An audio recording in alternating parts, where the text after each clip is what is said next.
Ada aturan dalam ilmu hadis. Jadi di antara aturannya itu sebuah riwayat itu menjadi kuat meskipun asal-usulnya riwayat yang lemah kalau menjadi perilaku sosial. Karena perilaku sosial itu menunjukkan didikan atau pendidikan atau tarbiyah dari leluhur sampai kita. Misalnya saling memaafkan.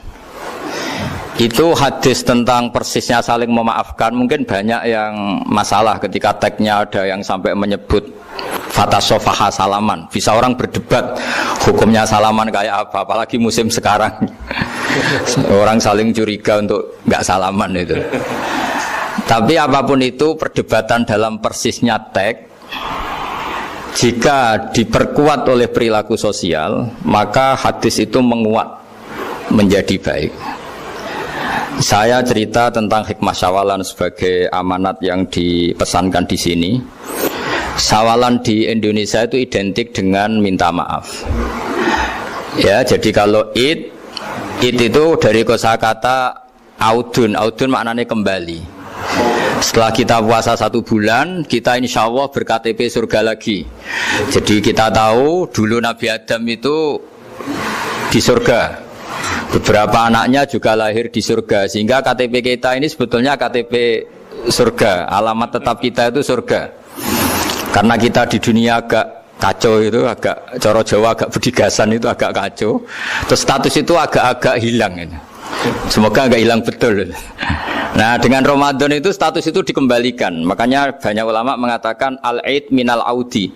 Dari kata kembali, kita yang dulu penduduk surga, insya Allah barokahnya Ramadan yang diterima itu menjadi status penduduk surga lagi. Disebut minal aidin. Kita kembali lagi ke fitrah, kembali lagi ke status kehambaan yang benar, sehingga kita layak menjadi ahli surga. Saya mulai dari status kehambaan. Memang untuk menjadi ahli surga itu kita tidak boleh menandingi Tuhan, menandingi kekuasaan Allah. Sehingga syarat dasar masuk surga itu harus abdullah. Kita berstatus hambanya Allah. Disebut fadkhuli fi ibadi. Masuklah dulu sebagai hambaku. Jadi kita berstatus sebagai hambanya. Baru setelah layak jadi hambanya, baru wadkhuli jannati, baru berstatus layak sebagai ahli surga. Jadi status kehambaan ini kita mantapkan dulu.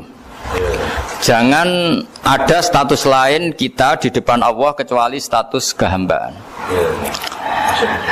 Saya punya analogi dan itu saya ulang-ulang karena di antara ciri Quran itu mengulang-ulang sesuatu yang harus jadi pegangan. Saya ulang lagi, di antara ciri Quran itu mengulang-ulang sesuatu yang jadi pegangan. Jika kita belajar ilmu fisika atau ilmu apa saja, maka kita akan bicara materi sesuai statusnya. Jadi kita harus latihan untuk iman kepada Allah. Saya tanpa mengurangi rasa hormat, saya memberi contoh begini. Ini jam, materinya dari besi. Ini kertas, materinya ya kertas. Tentu secara fisik, orang akan bilang jam ini lebih kuat timbang kertas. Dan itu pasti dibenarkan dari segi materi. Tapi kalau Anda beragama dan Anda tahu bahwa pengendali alam raya ini Allah Ta'ala, maka kamu akan bilang, terserah Gus Baha gitu. Bisa saja jam ini saya punya niat saya hancurkan, kertas yang lemah ini saya simpan. Sehingga jam tangan ini 5 menit lagi saya hancurkan sehingga benar-benar rusak. Sementara kertas ini saya simpan sampai bertahun-tahun awet. Nah, kira-kira seperti itulah ilmu manusia. Sesuatu yang kita sangka kuat, ternyata Allah punya rencana menghancurkan itu. Dan yang kita sangka lemah, ternyata Allah punya rencana untuk mengabadikan itu. Nah, di sini pentingnya iman, lahu maqalidus samawati wal ard. Hanya Allah yang mengendalikan semua. Jadi jangan mentang-mentang kita punya ilmu bahwa materi besi itu lebih kuat timbang kertas, terus kita pastikan bahwa besi lebih awet ketimbang kertas. Kita sisakan satu keyakinan, terserah Allah, terserah pengendalinya. Nah itu agama, bilang terserah pengendalinya itu agama. Ya mungkin tadi aja problem sinyal, saya ulang lagi. Ibarat saya ini megang jam tangan, yang materinya dari besi. Ini kertas yang materinya lemah. Tentu kita akan bilang bahwa jam atau besi lebih kuat ketimbang apa? Kertas. Tapi Anda salah. Anda harusnya ngomong bahwa terserah pengendalinya. Bisa saja saya punya rencana menghancurkan besi ini sehingga 5 menit lagi hancur. Dan saya ingin mengabadikan kertas ini, saya simpan di tempat yang aman.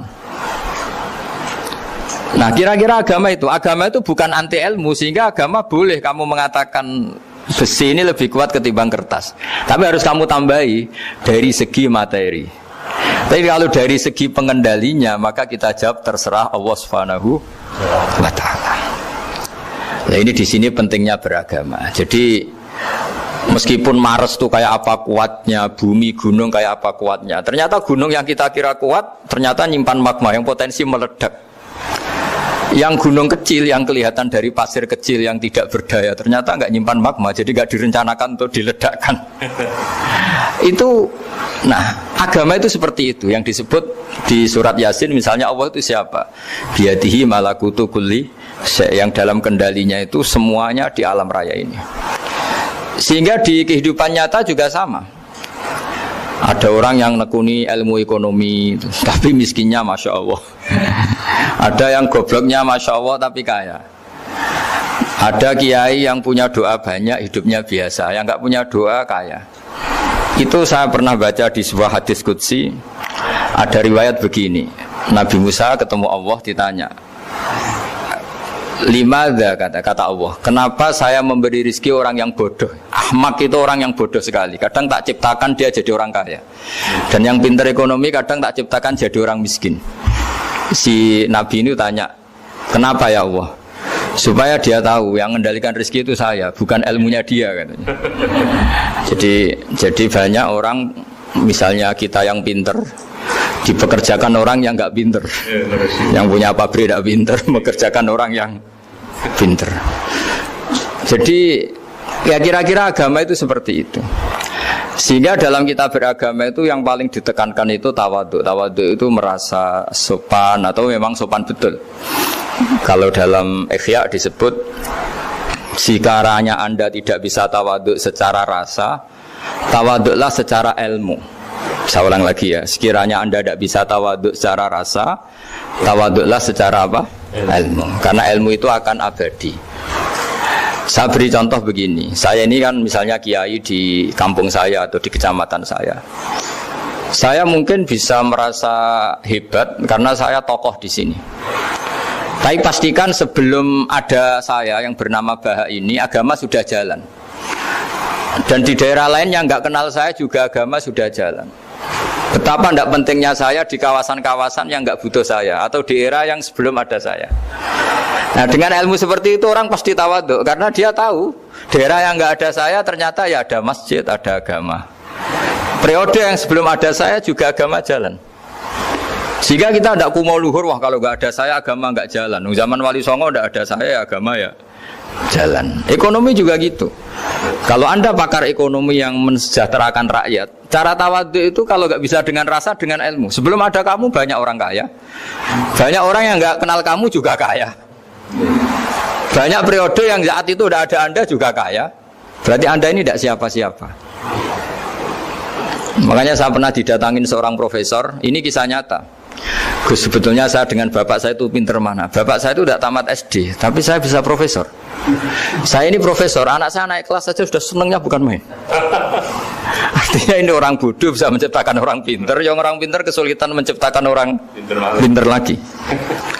Nah, kalau kita tidak bisa tawadhu secara rasa, tawadhulah secara ilmu.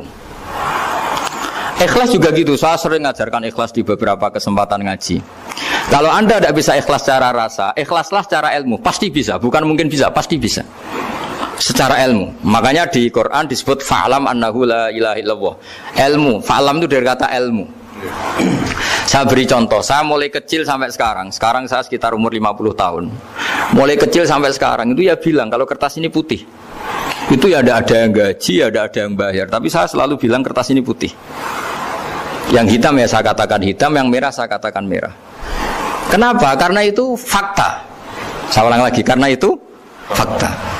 Sehingga saya untuk mengatakan putih tidak perlu ada yang bayar. Sehingga ketika kita latihan sholat, latihan ibadah dan mengakui Allah itu sebagai Tuhan kita akan malu. Loh, faktanya Allah itu kan Tuhan. Mau mengatakan fakta kok minta upah, ini gimana? Kita mengatakan Allah Tuhan itu sama dengan mengatakan kertas ini putih. Sama-sama itu fakta. Sama seperti saya mengatakan Pak Jokowi itu presiden kami. Itu kan fakta. Masa nunggu kalau dikasih BLT katakan presiden, kalau enggak ya enggak. Itu kan ribet jadi. Pak Manut misalnya rektor UGM, mbok saya agak digaji di sana atau tidak kerja di sana, bilang kalau beliau itu rektor. Pak Ganjar gubernur Jawa Tengah, mbok saya dikenal apa enggak, ya beliau tetap gubernur. Lama sekali kita mengatakan fakta itu ikhlas. Ikhlas itu artinya enggak minta apa-apa, karena kita ingin ngomong sesuai fakta. Nah Allah Tuhan itu fakta gitu. Nah kenapa untuk mengatakan Allah Tuhan nunggu? Bah, saya ini Tuhan kamu. Ya nunggu dulu Gusti, kalau engkau masukkan kami ke surga, engkau Tuhan, kalau enggak ya enggak jadi. Itu tidak bisa seperti itu. Ya Allah tetap Tuhan. Nah, kalau Anda tidak bisa ikhlas secara rasa, ikhlaslah secara ilmu. Ilmu ya tadi kita akan selalu bilang yang putih putih, yang hitam hitam. Makanya ini pentingnya ilmu. Tawaduk juga gitu. Kalau Anda ditakdir orang yang GR, yang gede rumongso, ditakdir orang yang kumo luhur, secara rasa bisa dilawan secara ilmu. Ada periode di mana sebelum ada kita yang kaya ya banyak, yang dapat hidayat ya banyak, yang terpelajar ya banyak. Ada daerah yang nggak kenal kita, nyatanya pendidikan di situ jalan, sistem sosial baik. Betapa tidak pentingnya kita. Nah, ini nanti memaksa kita atau melatih kita untuk tawaduk. Nah dari hikmah ilmu itu kemudian kita minta maaf sama orang lain itu mudah, karena kita sadar bahwa adanya kita ini problem. Saya sering digojlok orang-orang kaya. Orang-orang kaya itu ya kadang agak kurang ajar tapi nggak bisa dibantah. Begini, pernah tanya saya gini, Gus, saya ini punya mobil mahal, harganya 2 miliar. Kayaknya yang berak pakai jalan raya saya kan. Kok bisa bayarnya pajak saya mahal? Sehingga kayaknya paling pantas saya. Yang naik ontel itu kan nggak bayar pajak, harusnya nggak boleh pakai jalan gitu sih. Terus saya bilang, mbah-mbahnya yang naik ontel itu pejuang, bapak kamu enggak, kata saya. Kamu nggak warisnya, kata saya. Artinya ada teori dalam kitab hikam itu kitab tasawuf dalam pesantren. Itu kebaikan saja di soal. Misalnya begini, kita ini bangga sebagai urip yang tertib, hidup yang tertib di kantor, di tempat-tempat pekerjaan. Tapi kalau itu semua terjadi, kalau ada kecelakaan di jalan itu nggak ada yang nolong langsung. SAR paling efektif, tim penolong paling efektif itu ya orang-orang nganggur itu. Orang-orang yang di jalan-jalan di perapatan itu kalau ada kecelakaan langsung nolong. Itu nanti ambulan itu yang kedua, ketiga, yang nolong pertama ya orang-orang yang nganggur-nganggur di jalan itu. Ada orang tersesat nolong. Maka ketika seorang sahabat tanya, ya Rasulullah, kalau engkau melarang kita jagongan di jalan, itu kita tidak bisa. Tapi kata Nabi, ya silahkan saja, tapi adu haqqat thoriq, hak kamu di jalan itu datangkan. Apa itu? Ya kamu bisa amar ma'ruf nahi mungkar. Coba kalau di terminal, di tempat publik banyak orang yang soleh, itu nanti copet ya sungkan. Yang mau jambret ya sungkan, karena yang di situ orang-orang soleh. Nanti yang nggak sholat juga sungkan, karena yang di situ banyak yang sholat. Jadi kenyamanan orang pergi jauh di tempat-tempat sepi itu ya barokahnya orang-orang nganggur terus ngaji, wah nengkono masih rame, ada orang yang di perapatan, di pertigaan. Bayangkan kalau ini orang-orang soleh, pasti itu nyaman karena wilayah publik dihuni orang-orang yang soleh. Tapi orang pasti bilang itu nggak tertib. Kita inginnya hidup ya tertib di kantor atau yang suka di masjid. Tapi kalau itu terjadi, itu nggak ada tim SAR gratis yang setiap saat kalau ada orang kecelakaan nolong. Makanya dalam makalah hikam itu paling masyhur diantaranya itu, manusia itu siapa? Manusia itu mangkanat mahasinuhu masawiyah, fakih falatakun masawihi masawiyah. Manusia itu orang yang saat baik saja ada salahnya, apalagi pas salah.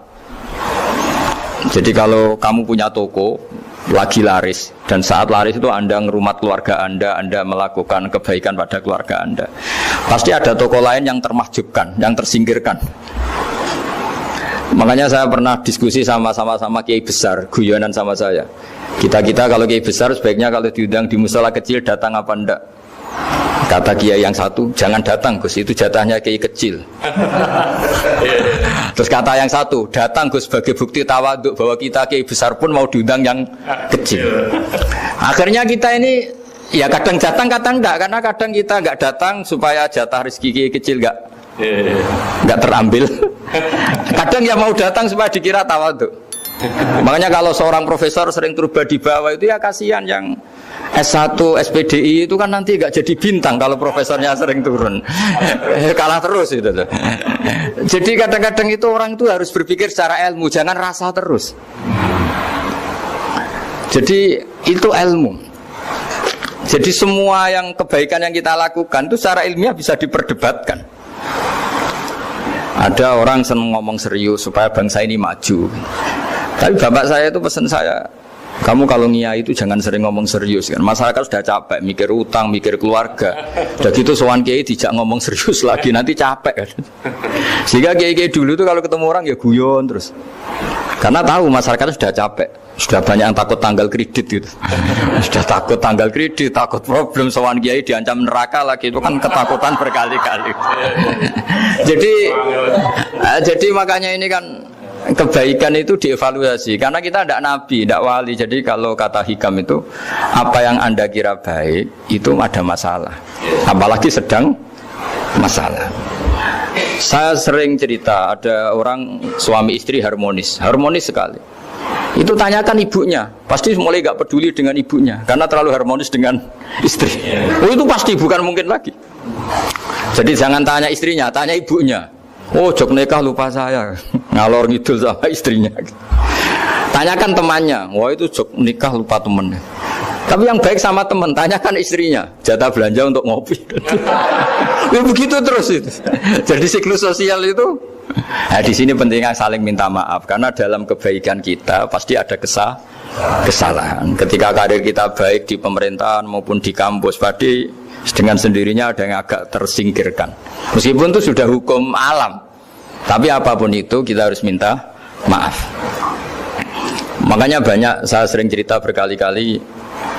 Dulu itu ada dua nabi yang seangkatan. Itu luar biasa debat ilmiahnya, tapi debat baik. Mulai dulu ya ada polemik itu ya mulai dulu ya ada.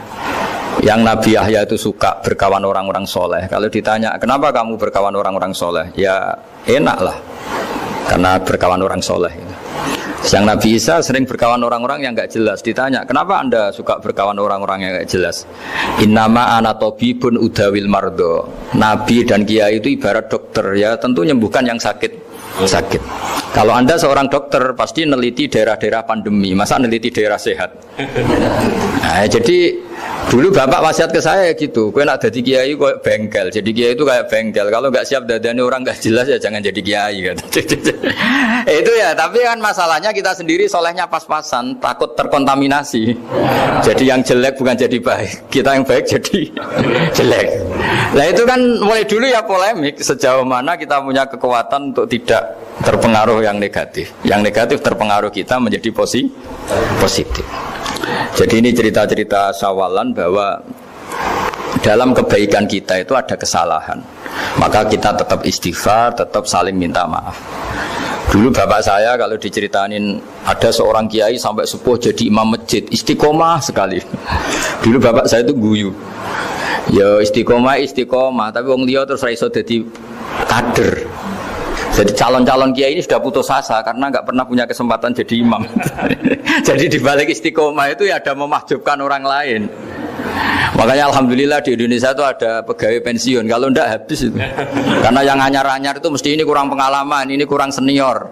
Tapi barokahnya ada pensiun kan gantian. Tapi masalahnya di dunia kiai itu udah ada pensiun. Tambah sepuh tambah mantap, tambah sepuh tambah mantap. Nah itu sebaiknya ya mulai mundur-mundur sedikit dari imam masjid itu. Ya nyari-nyari yang lain lah supaya ada kaderisasi, ada.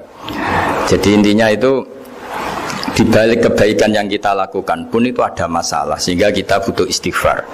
Di sini pentingnya dawuhnya para wali-wali, dulu ada istilah wastighfaruna yahtaju ilal istighfar. Ketika kita minta maaf, sebetulnya minta maaf sendiri itu butuh minta maaf lagi. Minta maaf lagi itu butuh minta maaf lagi. Misalnya saya dengan Mas Hilmi ini akrab, pernah pakai uangnya misalnya. Itu kadang kita bayar itu malah tersinggung, kok kayak orang lain saja bayar. Minta maaf juga gitu. Kalau kamu punya teman akrab, terus minta maaf resmi itu tersinggung. Kayak wong liya ae njaluk sepuro. Jadi kadang njaluk sepuro itu malah masalah. Itu kan sama, kamu punya teman akrab terus kalau mau main assalamualaikum sakit masuk napa boten angsal boten boleh enggak main, itu mesti teman kamu tersinggung, kok kayak orang lain saja. Artinya ketika Anda merasa benar karena protokoler ketika masuk ke teman, ternyata itu salah. Teman kamu maunya enggak protokoler karena sudah akrab. Tapi ketika kita merasa akrab ternyata selonang-selonang dianggap problem, kita tidak pernah tahu. Nah di sini kata ulama-ulama minta ampun itu kebutuhan manusia karena dalam kebaikan kita pasti ada kesalahan. Makanya disebut wastighfaruna yahtaju ilal istighfar. Kita selalu diajari Rabbana dzalamna anfusana, ya Allah kita ini selalu mendolimi diri kita sendiri. Jadi saat kita baik pun ada unsur kesalahan. Yaitu tadi, kalau Anda jadi orang pasti ada yang termahjubkan. Kalau Anda kiai besar atau profesor atau pejabat turun ke bawah, ya kalau gubernur turun terus ya bupati gak jadi bintang kan. Kalau saya kiai besar misalnya turun terus ya kiai kampung itu ya kasihan. Saya pernah diundang Manakipan tidak datang itu kiai kecil bilang matur nuwun Gus gak teko. Aduh iwake gak untuk saya katanya. Barokahnya saya ada itu lucu ya, matur nuwun betul. Matur nuwun Gus jenengan gak dugi jadi. Akhirnya jatah besarnya untuk saya. Nah, tapi yang punya rumah komplain. Gus tak udang ora tau teko PP aku wong cilik. Aduh. Nah ini saya harus mendahulukan versi Soibul Bait yang punya rumah apa versi kiai yang termahjubkan. Artinya pilihan apapun saya harus istighfar karena ada saja unsur salahnya. Ya makanya ini kan ya saya minta UGM juga saya sering undang saya terus nanti dikira karena kampus besar Gus Bak mau juga keliru lagi. Kalau 1-2 kali mungkin boleh, kalau keseringan ya gak boleh. Nanti itu dikira saya maunya hanya sama kampus besar, padahal saya sama RT ya sering datang juga. Nah ini yang terakhir saya bacakan teks otoritatif sebagaimana janji saya. Kata Rasulullah SAW di sebuah hadis. Ini terakhir nanti supaya nggak lama-lama saya juga punya wadhifah. Ada orang itu punya hutang itu ya hutang, memang hutang. Singkat cerita orang itu tidak bisa bayar sampai akhirat. Dan aturannya Allah, orang yang punya hutang tidak bisa bayar ini harus diaudit, harus diselesaikan di akhirat. Kalau tidak bisa diselesaikan di dunia, diselesaikan di akhirat. Walhasil akhirnya di akhirat itu ditagih dan tidak mampu bayar. Karena di akhirat sudah tidak ada kredit, tidak ada ATM, tidak ada apa saja. Terus kata Allah, solusinya kebaikan kamu dikasihkan yang ngutangi. Ternyata kebaikan dia tidak cukup juga. Bayarnya apa? Kejelekan yang ngutangin dikasihkan yang utang. Kayak apa celakanya? Kebetulan yang ngutangi salahnya banyak, ini kan repot. Tapi Allah itu tidak suka kalau ada orang mukmin yang satu saudara kemudian masuk neraka karena saudaranya ini. Kata Allah, jika ini masuk neraka berarti disebabkan komplain atau ketidakikhlasan temannya yang mukmin. Masa orang mukmin menyebabkan mukmin yang lain masuk neraka? Allah tidak ingin. Makanya diantara nikmatnya beragama itu ukhuwah, persaudaraan. Baik persaudaraan atas nama iman atau atas nama kebangsaan atau atas nama kemanusiaan. Akhirnya si yang ngutangi ini tadi, jangan dibahasakan kreditur, nanti kita kayak banknya yang ngutangin lah nanti. Ya bahasa gampangnya yang ngutangin, karena tidak semua orang ngutangnya sama bank. Sama Allah ditunjukkan satu surga yang luar biasa. Nanti tak baca teks Arabnya ya supaya dapat berkahnya bahasa Arab. Terus saking mewahnya surga itu si yang ngutangin tanya, ya Allah itu untuk nabi siapa? Karena semewah itu pasti untuk kelas nabi. Atau untuk wali siapa? Katanya, terus kata Allah, sabda Allah, untuk siapapun yang mampu membeli. Lalu siapa yang bisa membeli surga semewah itu? Kamu bisa. Terus dengan apa ya Allah? Kamu mengampuni teman kamu itu, kamu bebaskan dari utangnya. Nanti tak kasih surga itu. Terus akhirnya sama Allah, kata orang itu, ya Allah saya bebaskan. Ya sudah, kamu berdua masuk surga. Karena Allah tidak ingin ada kasus aneh. Dua orang mukmin ini kan bersaudara. Masa bersaudara kemudian yang satu menjadi penyebab masuknya neraka karena ini tidak mau memaafkan. Artinya kalau kita syawalan itu harus benar-benar mau memaafkan, karena kalau tidak Anda menjadi penyebab teman kamu masuk neraka. Jadi kita janganlah jadi orang mukmin yang menjadi problem bagi saudara kita. Jadi makanya saya itu berharap ada wali utang saya terus tidak bisa bayar, karena ini masih dibela-belain Allah ini. Karena Allah nggak ikhlas kalau ada walinya masuk neraka. Jadi kalau ada wali utang kamu itu utangin saja, doain nggak bisa nyaur, no? Nggak bisa bayar. Nanti ini akan dibela-belain Allah di akhirat. Karena wali ini nggak pantas masuk neraka. Ya, jadi kalau ada wali utang kamu mau bayar sudah, Anda tidak usah bayar, nanti di akhirat saja itu. Lah yang ribet kalau yang kamu utangin dia ahli neraka, kamu nagihnya disuruh masuk neraka. Nah, itu ribet itu. Sudah utang dia ahli neraka.